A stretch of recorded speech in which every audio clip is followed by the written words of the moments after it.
अल्हम्दुलिल्लाह हम्दन कसीरन तय्यबन मुबारका।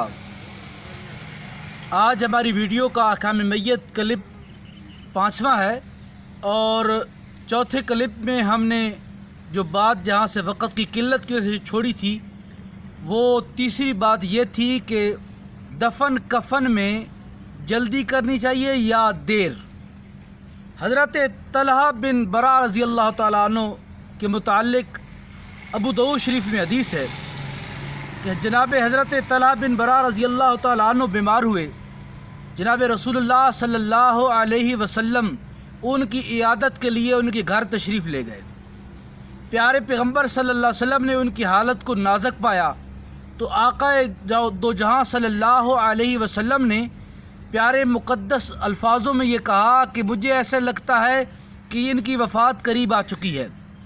जब ये फ़ौत हो जाएं तो इसकी मुझे ख़बर कर दीजिए और इसके कफन दफन में जल्दी कीजिए, क्योंकि मुसलमान के लिए, मुसलमान मैयत के लिए बेहतर नहीं कि उसको कफन दफन में देर करके उसके घर वालों को उसमें छोड़ा जाए। आका अलैहिस्सलाम के फरमान और आका अलैहिस्सलाम के मुक़द्दस हदीस के मुताबिक जल्दी करनी चाहिए।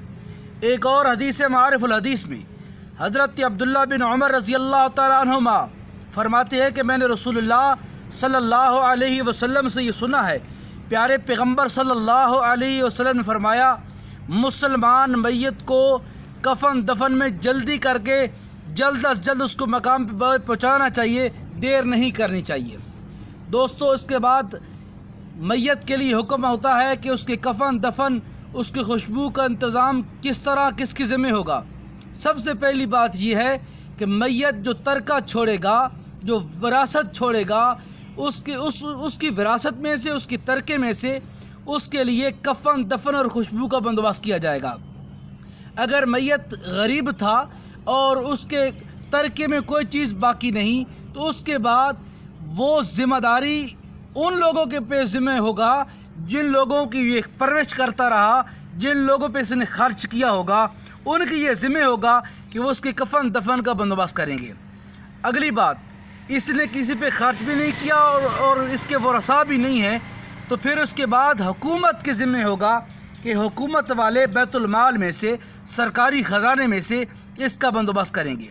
अगर हुकूमत भी मुतहम्मिल नहीं, जैसा कि हालात चल रहे हैं, अगर हुकूमत भी इसका बंदोबस्त नहीं करती तो दोस्तों जिन जिन को इत्तला होगी, महल्ले वालों को, शहर वालों को, उसके रिश्तेदारों को, उसके चाहने वाले मुताल्लिकीन को, जिनको ये इत्तला होगी उनके ये ज़िम्मे होगा कि वो इसके कफन दफन का इंतज़ाम करेंगे। अगर वो कफन दफन का इंतज़ाम ना करेंगे तो तमाम के तमाम जिनको ख़बर हुई इसकी वफ़ात की, जिनको इत्तला मिली इसकी वफ़ात की, वो तमाम के तमाम गुनाहगार होंगे। एक और ख़ास बात का ख्याल रखना, ज़कात के पैसे से कफन दफन का बंदोबस्त नहीं किया जाएगा। ज़कात के पैसे से कफन दफन का बंदोबस्त नहीं किया जाएगा, क्योंकि मैयत किसी चीज़ का मालिक नहीं होता और ज़कात में ज़रूरी है कि गरीब लोग और फ़ुक़रा लोग उस ज़कात में अपना मुकम्मल कब्ज़ा और कंट्रोल रख के मुकम्मल उस चीज़ के मालिक बन जाएं। और मैयत चूँकि किसी चीज़ का मालिक नहीं होता, मैयत की किसी चीज़ पे कब्ज़ा नहीं होता, इसलिए ज़कात के पैसे से मैयत को कफन दफन नहीं दिया जाएगा। हाँ, अगर किसी बंदे ने किसी गरीब को ज़कात दी, उस गरीब ने अपनी मलकियत में पैसा आने के बाद कफन दफन का इंतज़ाम किया तो उस फ़कीर को, उस गरीब को इसका सवाब ज़रूर होगा। एक और बात ज़रूर ख्याल रखना कि अगर किसी ने बग़ैर किसी उसके वरसा की इजाज़त के मैयत के लिए कफन दफन का इंतज़ाम किया और ये सोचा कि मैं इनके वरसा से ले लूँगा, तो याद रखना वरसा अगर दे दें तो उनकी मेहरबानी है, ज़बरदस्ती और जबरन उनसे उसका पैसा नहीं ले सकता, क्योंकि इसने एहसान किया और एहसान का पैसा नहीं हुआ करता। बहुत शुक्रिया।